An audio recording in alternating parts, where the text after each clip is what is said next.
नौकरानी एक घर के लिए कितनी जरूरी होती है, आइए देखते हैं। अरे बहू, ये देख, सारा साबुन बर्तन में रह गया। ये नौकरानी कोई काम नहीं करती, गंदा काम करके चली जाती है और ढेर सारा पैसा ले जाती है। अरे मम्मी जी, उसने तो साफ किया ही था। मेरे ही हाथ से इस ग्लास में सर्फ गिर गया था। अरे बस कर झूठी, उसे बचाने के लिए सारी जुगत लगा ले, लेकिन मैं तो इसे निकाल कर ही रहूंगी। हमारे जमाने में ना कोई नौकरानी थी और ना ही ये चिकने बर्तन। चूल्हे के जले बर्तनों को राख रगड़ कर साफ किया करती थी मैं। अरे माँ जी, मैं कहाँ बचा रही हूँ उसे। और वैसे भी आजकल नौकरानी जरूरत नहीं, स्टेटस सिंबल बन गया है। अब आप बताओ, मैं मुन्ना को नीचे घुमाने ले जाऊं तो लोगों से क्या बोलूं? झाड़ू पोछा खुद लगा रही हूँ। लोग सीधा यही पूछते हैं कि कौन सी नौकरानी काम कर रही है तेरे घर पर। अरे बस कर, ये भी कोई बात होती है? मम्मी जी, आप नहीं समझेंगी। शाम को नौकरानी घर आकर काम कर ही रही होती है कि सास को कहती है, माँ जी, एक बात बोलूं, बुरा न मानना। अरे वैसे तो मुझे तेरी शक्ल ही पसंद नहीं है, बात क्या खाक पसंद आएगी। अरे माँ जी, सुन तो लीजिए क्या कह रही है। तो मैंने कौन सा उसका मुंह पकड़ लिया है?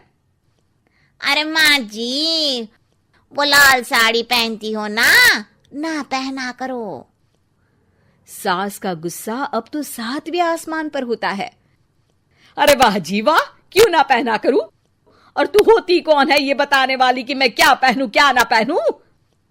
अरे माँ जी, पूरी बात तो सुन लो, वो बोलना क्या चाह रही है। अरे बुरा न मानो आंटी जी। अरे कौन है आंटी? अपनी उम्र देखी है तूने? 2-4 साल ही छोटी होगी मुझसे और मुझे आंटी बोल रही है। बहू सर पर हाथ रख लेती है। अरे अच्छी खासी उम्र दराज हो और आंटी ना बोलूं? मैं तुम्हारी बहू से भी 4 साल छोटी हूं। क्यों दीदी?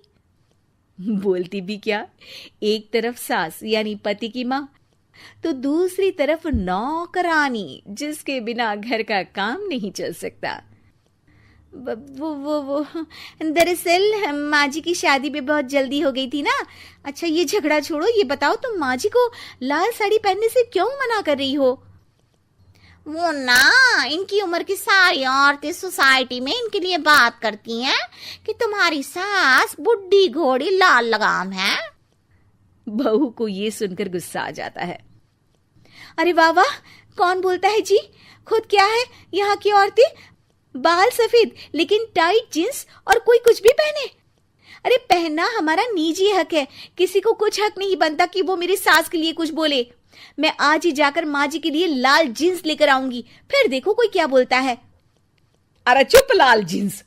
अरे सुन नौकरानी की बच्ची, जाकर बोल दे उन लोगों से कि उन लोगों की तरह मैं उड़ती नहीं फिरती हूं घर बार छोड़कर। अपने बच्चों और नाती पोतों में मन लगाती हूं, ना कि सारा दिन ताश के पत्तों में आंख गड़ाकर 3 पत्ती खेलूं। नौकरानी वहां से चली जाती है।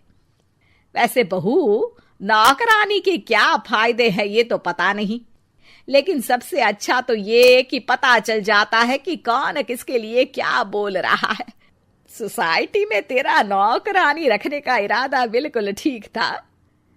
अगले दिन उन लोगों के घर की बेल बजती है। बहू दरवाजा खोलती है कि सामने कुछ औरतें खड़ी होती हैं।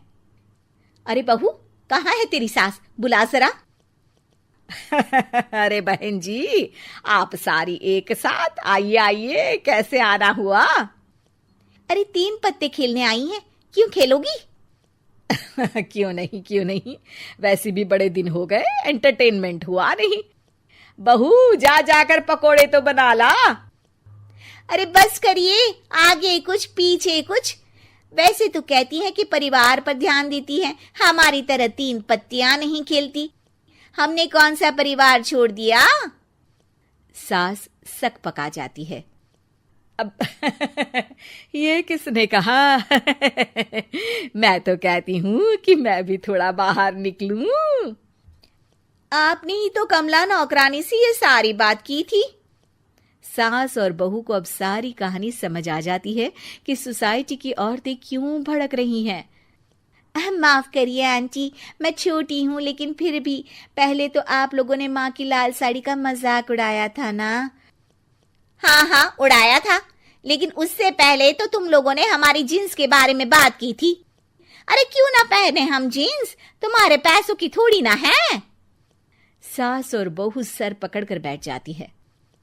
देखा बहू, ये खेल कर गई तेरी नौकरानी, यहाँ की बात वहां तो वहां की बात यहाँ। दोनों किसी तरह औरतों को समझा बुझाकर घर भेजती है और कसम खाती है कि नौकरानी को नौकरानी ही रहने देंगी।